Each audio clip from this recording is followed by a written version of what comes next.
Bulandshahr SSP श्लोक कुमार का audio हुआ वायरल, जाने पूरा मामला।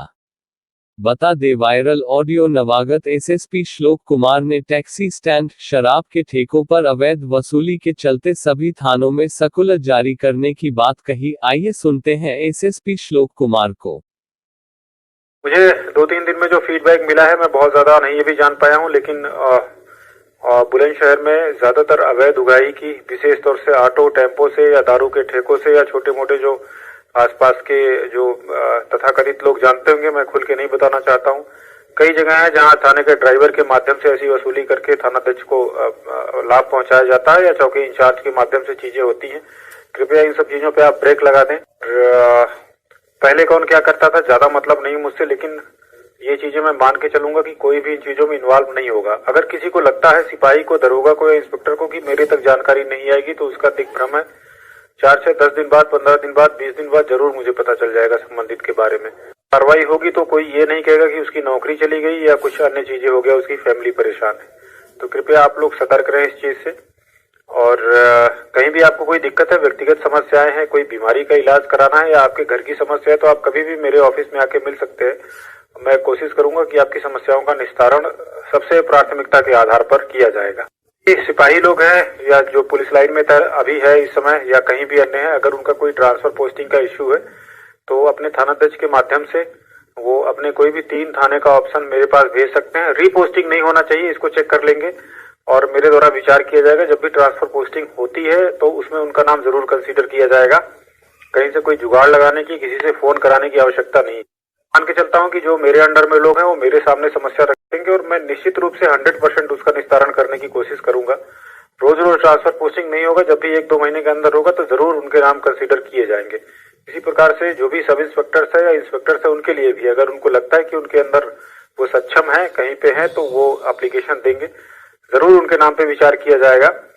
और जो भी उनकी योग्यता है या जो क्षमता है उसके अनुसार मैं कोशिश करूंगा कि उनको अपॉर्चुनिटी दी जाए, मौके दिए जाए, ताकि वो अपने आप को प्रमाणित कर सके। जिले में ऐसी कई घटनाएं हुई हैं गौ तस्करी से संबंधित। अभी हाल में आप लोगों को पता है कि इसमें एक हमारे इंस्पेक्टर को शहीद होना पड़ा। बड़े ही दुख की बात है। और कहीं ना कहीं जो फीडबैक मिलता है, पब्लिक से मिलता है या वरिष्ठ अधिकारियों से, आने लोगों से मिलता है, उसमें संज्ञान में आया है कि कुछ घटनाएं ऐसी होती जिसमें दुर्भाग्यपूर्ण तरीके से मुझे कहना पड़ रहा है, कुछ थाने के सिपाही या अन्य लोग अगर सीधे तौर पे शामिल नहीं रहते हैं तो मुखबिरी जरूर करते हैं। मेरा मानना है कि कोई भी क्राइम, इस तरह का जो क्राइम होता है, विशेष तौर से गौ तस्करी है या स्मगलिंग का है या कोई अन्य इस तरह का जो ऑर्गेनाइज तरीके से होता है, कहीं न कहीं हमारे विभाग से लोगों को शह मिल जाती है। कहीं न कहीं उनको पता रहता है कि उनको इन्फॉर्मेशन मिल जाएगी, चाहे वो खनन हो चाहे अन्य चीज हो, तो उसकी वजह से उनके हौसले बुलंद रहते हैं और इस तरह की चीजें होती है जिसका परिणति आप लोगों ने देखा है कि इतनी बड़ी घटना एक हो गई। मान के चलूंगा कि इस पे पूर्ण रूप से विराम लगेगा। जो इसमें शामिल थे बिल्कुल सारी चीजें बंद कर देंगे और किसी गफलत में वो ना रहे कि जानकारी नहीं आएगी। आप बच सकते हैं 1 महीने 2 महीने, लेकिन कभी ना कभी गलत चीज करेंगे तो जरूर रडार में आएंगे मेरे। तो मैं कोई धमकी नहीं दे रहा हूँ, आप लोगों के भलाई के लिए। और मैं चाहता हूँ कि पुलिसिंग बहुत अच्छी हो, एक नई इमेज पुलिस की बने।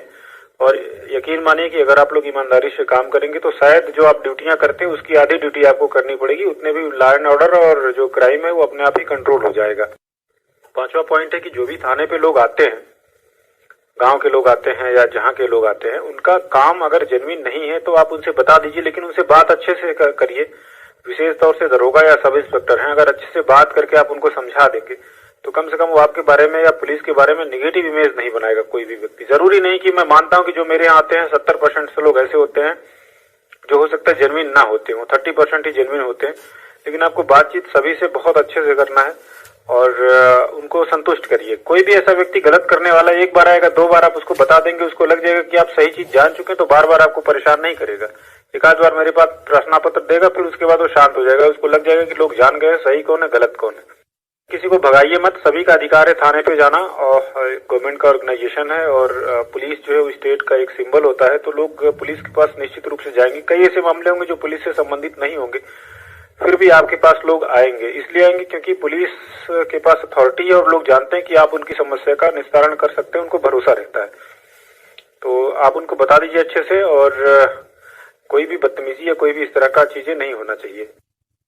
चीजें जैसे पासपोर्ट वेरिफिकेशन है या फिर शस्त्र लाइसेंस वेरिफिकेशन है, तमाम तरह के वेरिफिकेशन होते हैं जिसमें थाने के मुंशी लोग 1000 रुपए, 500 रुपए, 2000 रुपए इस तरह की उगाहियां करते हैं। इससे बहुत खराब इमेज जाती है। मैं उम्मीद करूंगा कि कल से बिल्कुल बंद हो जाएगा। अगर कोई देता भी है आपके चाय पानी मिठाई के लिए तो वो भी आप नहीं लेंगे। आपको इसके लिए प्रॉपर सैलरी मिलती है और जब भी आपने फॉर्म भरा रहा होगा तो आपको पता रहा होगा आपको ड्यूटी कितनी करनी है, आपकी तनख्वाह कितनी होगी। तो मेरा मानना है कि आपको इसमें रहना चाहिए। इसके बहुत फायदे होते हैं। आप अपने को सेटिस्फाई महसूस करेंगे और अच्छी नींद आपको आएगी। लेकिन कोई भी इस तरह का चीज, उगाही वाली चीज या किसी को वेरिफिकेशन के नाम पे, अन्य चीजों के नाम पे, कृपया थाने के मुंशी, स्पेशली जो बिना इंस्पेक्टर के कुछ हो नहीं सकता है, तो इस चीज को आगाह कर देंगे कि कोई भी ऐसी शिकायतें मेरे पास नहीं आनी चाहिए। इसके अलावा जो भी थाने के खर्चे हैं, जो भी आप एफिडेविट फाइल करते हैं, अभी मैं 4-5 दिन बाद मैंने 12-13 थानों का सिलेक्शन किया है। सभी थानों को मैं 1 से 1.5 लाख रुपए दूंगा। उसमें अधिकतम काम श्रमदान से होना है। श्रमदान से आप लोग थाने का जो भी है उसकी रंगाई पुताई, जहाँ क्षुद्र मरम्मत है, सारी चीजें हैं, वो सभी चीज करवाएंगे। और बाद में एक कंपटीशन भी होगा पूरी जनपद में। जो भी थानाध्यक्ष इसमें प्रथम आएगा उसको 26 जनवरी के अवसर पे उसको 25,000 रुपए के इनाम से पुरस्कृत भी किया जाएगा। ये चीज मैं अगले 7-8 दिन में इंश्योर करूंगा कि हो जाए और आप लोगों को पैसे उसके लिए दिए जाए। कहीं से कोई डग्गामारी नहीं करना है। अपने से मेहनत करके थाने का साफ सफाई रंगाई पुताई करेंगे तो उसके लिए जो है आपको खुद को सेटिस्फेक्शन मिलेगा। और जो भी थाना उसमें प्रथम, द्वितीय, तृतीय स्थान आएगा, मेरी तरफ से उस थाने में बड़े खाने का आयोजन भी किया जाएगा। और सभी सिपाहियों को, सभी जो इंस्पेक्टर्स होंगे, सभी दरोगा लोग होंगे, उनको जो है प्रशस्ति पत्र भी इसके लिए दिया जाएगा। इसलिए मैं विस्तृत एक अलग से लिखित पत्र जारी करूंगा।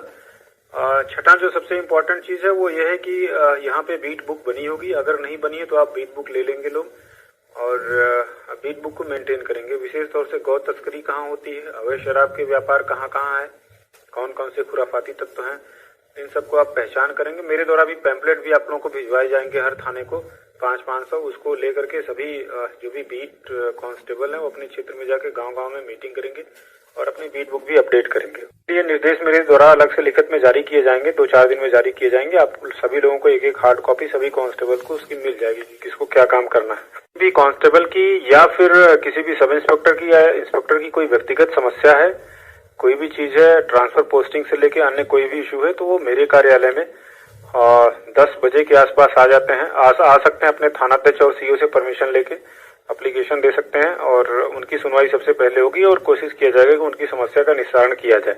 कई बार ऐसा आता है कि लोग इस नाम पे कि थाने की गाड़ी बहुत ज्यादा चलती है, डीजल केवल 210 लीटर मिलता है या 180 लीटर मिलता है।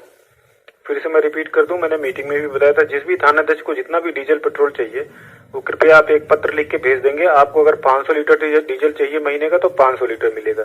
लेकिन डीजल पेट्रोल के नाम पे कहीं धक्कामारी नहीं करनी है, ना ही आपका ड्राइवर इस चीज में सम्मिलित होना चाहिए। कल से एक मैसेज जाना चाहिए पूरे जनपद में कि अपनी इमेज सुधारने के लिए, ताकि भविष्य में इस तरह की जो घटनाएं हुई हैं वो ना होने पाए। जो थाने के खर्चे और हैं, कार्यालय में है, अभी जो सभी थानों में हो सकता है पेपर्स वगैरह की कमी हो, मेरे द्वारा पैसे अलॉट कराए गए हैं और अगले 10 दिन के अंदर सभी थानों पे पर्याप्त, अगले 6 महीने के लिए मेरे द्वारा इंक, पेपर, जो भी चीजें वो सभी प्रोवाइड करा दी जाएंगी। तो इसमें कोई चिंता की बात नहीं है। अन्य जो चीजें होंगी वो भी कोशिश की जा रही है। अगले 10 से 15 दिन के अंदर मैं सारी चीजें दूर करने की कोशिश करूंगा अपने स्तर से जहां तक संभव है। और इसमें क्षेत्राधिकारी जो है उनकी विशेष भूमिका रहेगी कि आप लोग पूरा सपोर्ट करें थानाध्यक्ष का। मैं कोई ट्रांसफर को पोस्टिंग में बहुत ज्यादा यकीन नहीं रखता हूँ, लेकिन कोई ऐसी स्थिति ना आने पाए जहाँ पे मुझे खुद आपके खिलाफ मुकदमे लिखाने पड़े। तो ये मैं चेतावनी के तौर पे आप मानिए या फिर सलाह के तौर पे मानिए, ये सारी चीजें हैं, बहुत छोटी सी मेरी प्राथमिकताएं हैं। कोशिश करूंगा कि मैं आपका कमांडर हूँ, सारी समस्याएं आपकी दूर करूं, लेकिन आपको मेरे कहने के अनुसार ही चलना होगा। और जो भी पहले की चीजें रही हो उसको छोड़ के एक नए सिरे से आपको करना है। मैं उम्मीद करूंगा कि सभी लोग इसमें सहयोग करेंगे और जो भी मेरे आदेश निर्देश या जो भी अन्य अधिकारियों के, चाहे एडिशनल एसपी हो या सीओ, उनके आदेश निर्देश होंगे, उन सभी का आप लोग अनुपालन 100% सुनिश्चित करने की कोशिश करेंगे। बस इतनी सी बात थी। मैं हर महीने एक बार जरूर सभी कांस्टेबल्स और सभी को ब्रीफ करूंगा। और जो बीट बुक है, अगले 15 दिन बाद से मैं अपने यहाँ सभी एक 2 कांस्टेबल को बुलाऊंगा और उनसे पूछताछ करूंगा, उन्होंने क्या काम किया है, कैसे किया है, उनकी समस्याएं क्या है, सभी चीजों को सुना जाएगा। और कृपया जो कारखासी सिस्टम है बिल्कुल ब्रेक हो जाना चाहिए। अवैध ऑटो स्टैंड चल रहे हो जहां वसूली की चीजें हो, तमाम लोगों की मिलीभगत रहती है। आप लोग सभी की मीटिंग करके स्टैंड वालों की सबको बता दीजिए कि ऐसा कुछ भी नहीं है। पुलिस की तरफ से बिल्कुल बंद हो जाना चाहिए।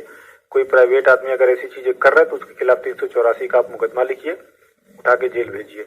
कोई भी ऑटो टेम्पो वालों का शोषण नहीं होना चाहिए। इसे एक अच्छा मैसेज जाएगा अगर आप अपने को उससे अलग कर लेंगे। मैं अगर कहीं क्षेत्र में निकला और मैंने कहीं पूछा, पता चला कि कहीं वसूली कोई कर रहा है प्राइवेट आदमी, तो ये माना जाएगा कि थाने का ड्राइवर या थाना इंचार्ज या संबंधित चौकी इंचार्ज उसमें शामिल है। इसलिए आप लोग पहले ही बुला के मीटिंग सबको ब्रीफ कर दीजिए कि ऐसी कोई चीज नहीं करनी है, ना ही किसी को पैसे देने हैं, ना कोई नंबर लगाने के लिए, ना किसी अन्य चीज के लिए। ये छोटी छोटी चीजें जिससे बहुत गलत मैसेज सोसाइटी में जाता है। आप लोग इस चीज से बचेंगे तो उतना ही पॉजिटिव मैसेज आपका जाएगा, और ये जो पॉजिटिव मैसेज होगा ये बहुत ही ज्यादा प्रभावशाली होगा आपके लॉ एंड ऑर्डर में, जो आपकी इमेज को बदलने में सहायक होगा। तो ये कुछ चीजें थी, 6-7 पॉइंट्स मेरे थे। आप लोग 100% अनुपालन सुनिश्चित करेंगे। अगर कोई किसी को समस्या आती है कहीं तो मुझे बेहिचक मेरे CUG फोन पे पूछ सकते हैं इस चीज को और अवगत करा सकते हैं।